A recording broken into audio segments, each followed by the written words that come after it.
Laura's here. Hello. How are you doing? I'm great. How are you doing? Really good, really good. I'm glad the Excellent. technology is working. The last time we tried this, myself and Jenny in two different locations, it didn't play ball. So It's magic. it's magic, and she was out the road. It was, she was 40 minutes away, but you're considerably further. Where are you today? Considerably.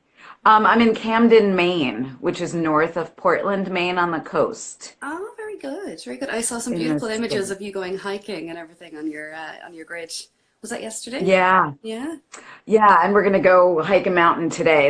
I'm at a knitting retreat that starts tonight, so we're gonna take advantage of being somewhere absolutely gorgeous while we can. Brilliant, brilliant. Wish you could be there. It looks fabulous. Do you know when you said Camden on the emails, I kind of went, oh, she's going to be around London. Oh, so Oh, I didn't realize that we were going to be operating in different time zones. But I know. It's funny. I think when we for like our perspective is so different based on where we are, right? it absolutely is. Yeah. So Camden to me means there. I had not a notion there was one in Maine at all. So we've got a few people jumping on. So what I'd like to do, I mean, they've seen my face on this numerous times, and I've introduced myself. But if you could, Laura, tell us a little bit about yourself, where your design career started, and how you've gotten to Sure. today. Great. Go ahead. I'd love to. So I've been designing knitwear for about 10 years. I actually went to school for apparel design. So I went to Cornell University, which is in upstate New York in the Finger Lakes region. And I actually still live there. So I'm one of those people who went to college in an amazing college town and was like, I love it here. So I moved So, up there in the early 90s. Yeah, no, it's a totally overeducated workforce in Ithaca because a lot of people choose to stay there. So I went to school for apparel design and I was a weaver in college. So I did a lot of dyeing and weaving and natural dyeing. I used to like go drive in the country and like pick things out of ditches on the side of the road and then dye with it. And somehow I got away with that for college. And I actually tried to chose the knit when wrong I was course. I know. I was good at that. And I actually tried to knit in college and it didn't make sense to me, which is so funny because I was working on these very complicated, like 32 harness, computer driven looms, and knitting didn't quite click. So I came Okay. to knitting a little later after I had my daughter, and it was really hard for me to like be at my loom and be like sitting in one place. And knitting is so incredibly portable and easy Yeah. that I was able to. One of my daughter's friends' moms taught me how to knit at a play date, and Okay. I just really cottoned to it. Like it was Her so method perfect was for the right me. method then, just for you. Yeah, it was Your like teaching it just method. made sense.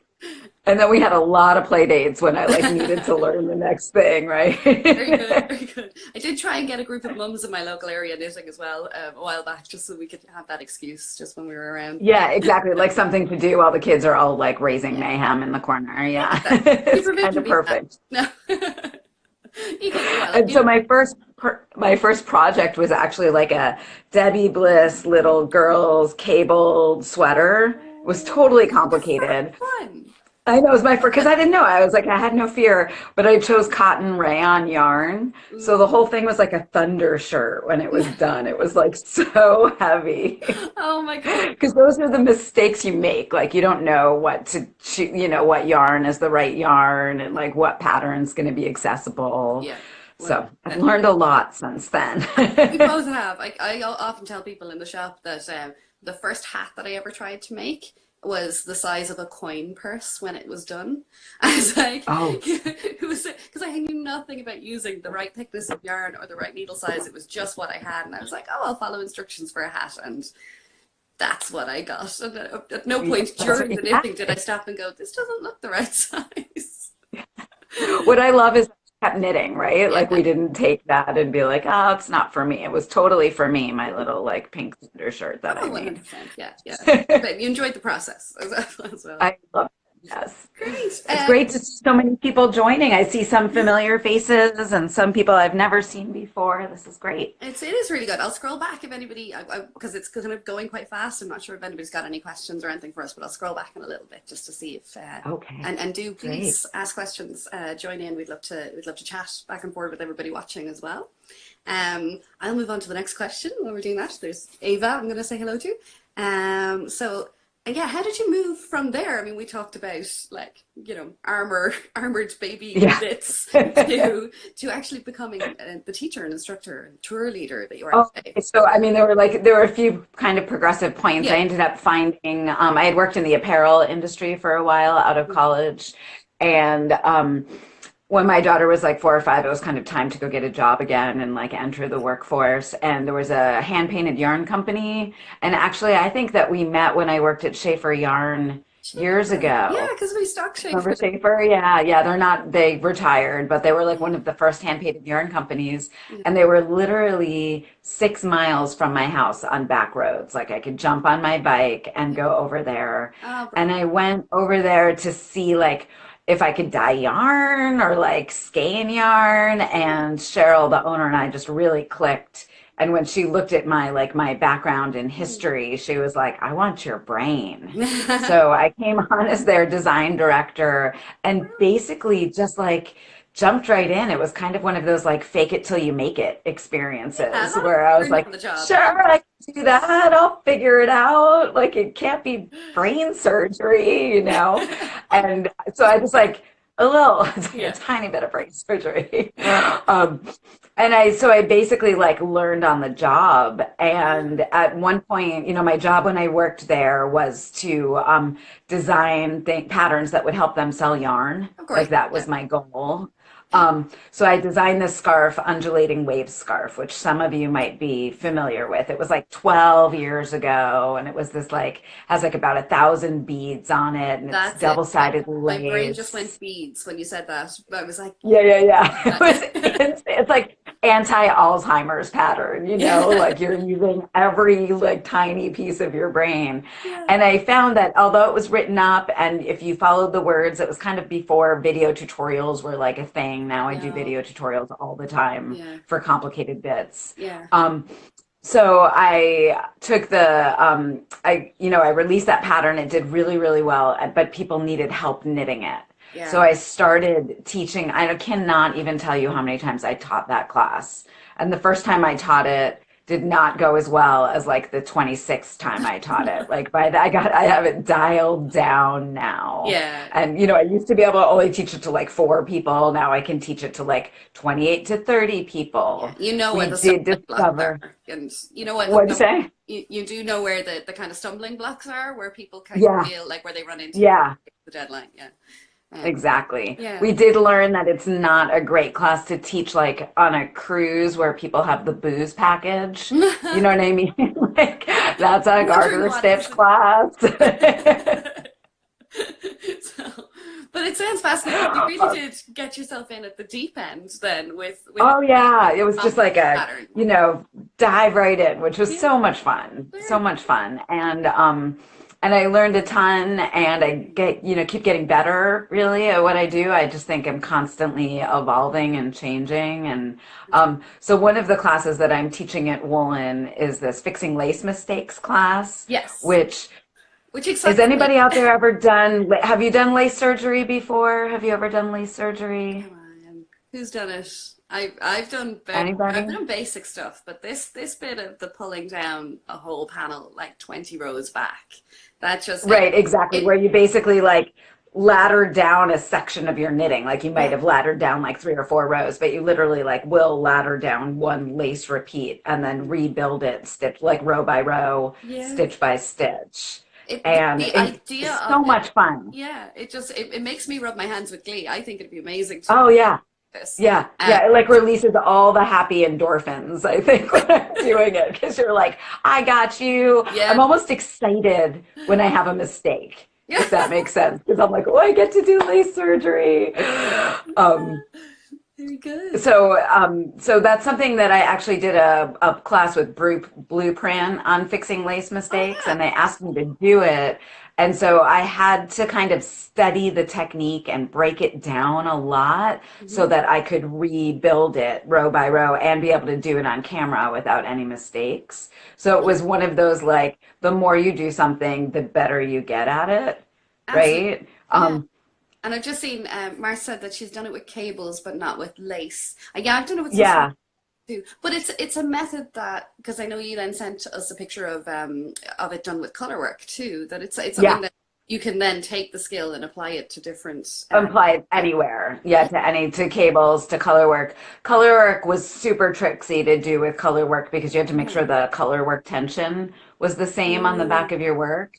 So Oh, because yeah. I had messed up in that picture, I had messed up the color patterning. So some rows used a little bit more or less of yarn in them. I So I had to be see. really careful to like amortize out the yarn to Yeah. make it work so the tension stayed the same. Lots of It was micro-tweaking, tricky. basically, yeah. But then the question, I think people start to think, oh, should I just rip back? Or, Right. but there's the advantages to this method, I suppose, is for bigger projects, isn't it? Where you've got like, Yeah, so that project, I yeah, was going to lose like 3 days of knitting versus like, 6 hours of a rebuild. yeah. And frankly, with that one, I was totally bummed that I had made this mistake and I was going to have to fix it. Mhm. But I was like, well, Instagram's going to really like this.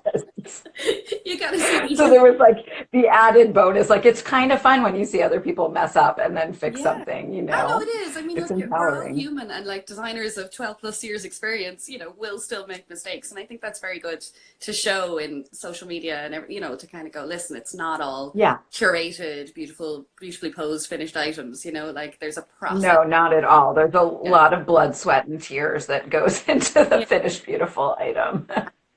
Absolutely. So, well, I'm really just like, I wish that I could take time out from the whole festival and come and do that class, but maybe I'll come to you at another event and do it. That would be awesome. I would Somewhere love down the that. line, private lesson later on. No. Love it. And then the other session that you're going to do, I know I was making a big deal about the lace knitting because I want to do that or the fixing, but the Novus sweater construction. Yeah. Yeah. Yeah.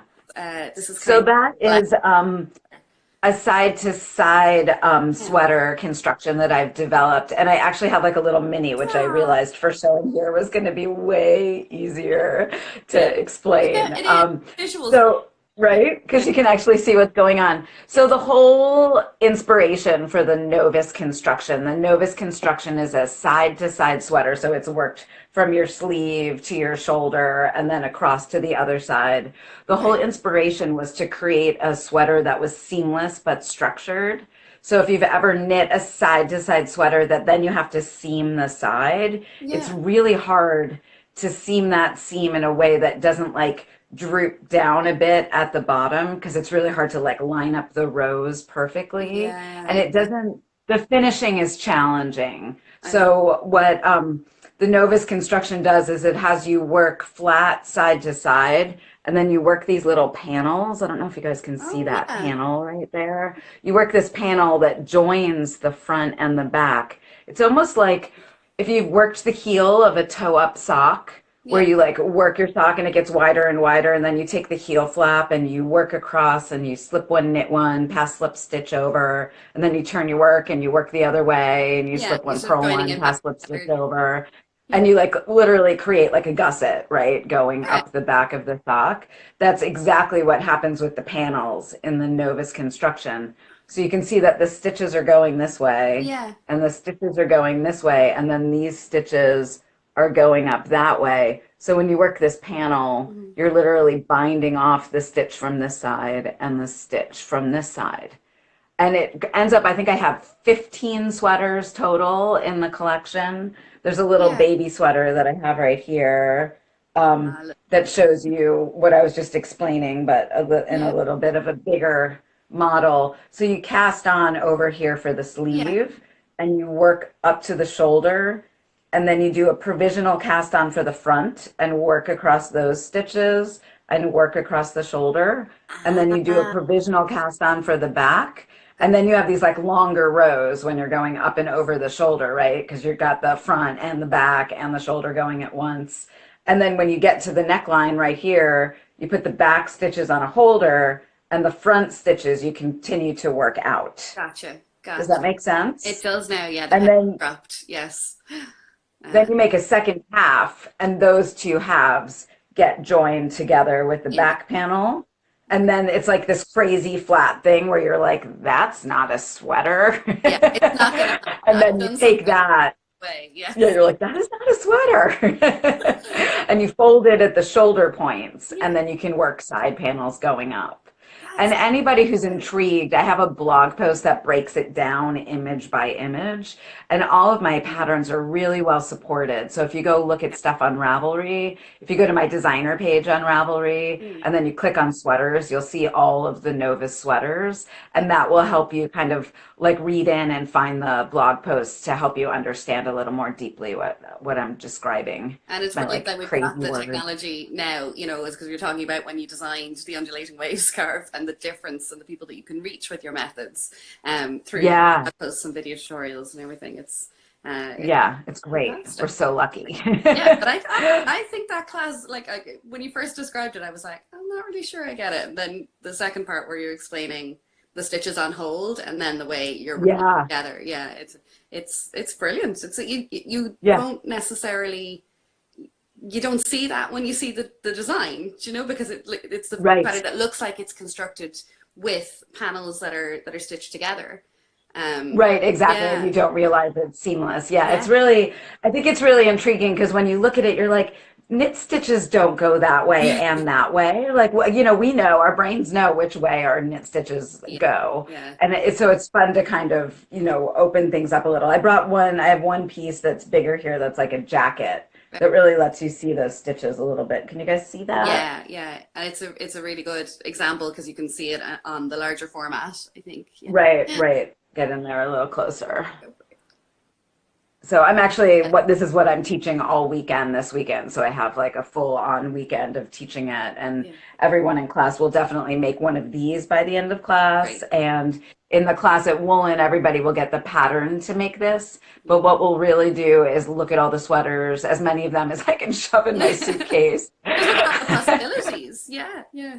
But it's Yeah, yeah. you can teach and it's a 3-hour workshop that you can cover the full method. I know in sort of a micro form, but people can leave and kind of go, well, I get it. I get all of the component parts. Right. You can understand how to do all the bits. And I do teach like my way of doing a provisional cast on, like those little techniques that really help you have success Yeah, with the construction. But we also talk a lot about fit because not our bodies aren't all shaped the same way, right? So exactly. one of the things that's great about the Novus construction is those side panels and the back panel give you a lot of flexibility to either add or subtract a little bit of fabric. Okay. So if you know that your girls are a little bigger and you need a little more room at the bust Mhm. without changing the shoulder size because the shoulder might fit you really well, Yeah. you can actually add in at the side panel of the bust area and give yourself just a little more room. So it's really customizable. That's This fantastic. is it's super customizable, and it's easier to customize once you understand the construction and you've done it Yeah. once in something Once small. you've wrapped It's a your head. little more challenging Yeah. to do like on one that's a double-sided lace one. I'm like, don't change that one yet. No. Let's cover the basics. Definitely. Definitely. Start simple. Brilliant. So they're two really, really exciting workshops that like kind of just take things to the next level, I think, you know, make people the boss of their knitting, which is a really good thing. Yes, Yeah. yeah, I love helping people see things in a new way and then kind of own it for themselves. And then the possibilities are endless once you're like fearless about your work. I love seeing that So, the light bulb that goes on yeah. when somebody kind of just understands something. Brilliant. That's really exciting to Brilliant. me. Sorry, I had to hit my screen there because it was telling me my battery is low, which is really Oh no. so sorry. I'm gonna race on. So we covered that, and then yeah, just in terms of the skills then required for the classes, because I know you know they might appear like more advanced on the surface, but they really are just kind of different ways of approaching things. So people shouldn't feel intimidated or No, I don't. I think beginner knitters could totally take these classes. What I really say is fearless knitters, there's no problem. yeah, Like if you come into class with an open mind and not from a place of being scared by it, you will absolutely get something really positive out of class. right. The Save Your Stitches class, the Fixing Lace Yeah. Mistakes class, that's the only class I have that has homework. And Yeah. that's because you have to knit some lace swatches so Sure. that you can do the surgery in class and practice on them. Yeah. And I think the hardest part of that is that you're not allowed to fix your mistakes when you're doing your swatches for class. Like You if have you to tell make a them. mistake in your lace, you have to leave it, which is so hard. Like, It's like no. asking a dancer to dance badly, you Yeah, know? yeah. You have to catch yourself doing it and go, oh no, wait, I have to leave that. Yeah, okay. Right? Yeah, Right? Got to leave it, just keep going, and then we fix it together in class. really good, really good. Okay, well that's, yeah, I can see that being an interesting challenge for people as well. Yeah. Okay, so well, I will probably have to wrap up just because of the battery scenarios. So, Oh, do yeah. you want to just tell people where they can find you online before they go, and then I will just recap and let people know about the times of the workshops as well at the end. Excellent. Yeah. So you can find me on Instagram and Facebook and Ravelry as Laura Nelkin. I also operate under Nelkin Designs. So I'm Nelkin Designs on Etsy, and on Ravelry I have a excellent Ravelry group, and please join us there. It's a great place to ask questions and make new friends. Fantastic, fantastic. So Laura's 2 workshops are going to be happening on Saturday, the 15th of June, and the Novus sweater construction is I know I can never do it, and you think I'd know the dates by now. So Saturday the 15th of June, the Novus sweater construction is at 10 a.m. and the fixing lace mistakes is at 2 p.m. So do pop on over. The link is in our profile if you'd like to book either of those workshops, and I'm really looking forward to welcoming you in June to Dublin. Thank you so much. I'm so excited to come and meet some knitters overseas. Great. We're looking forward to meeting you. We'll Thank see you. you soon. Thanks for Take joining us. care. Take care. Bye, everybody. Thank Bye. you. Bye.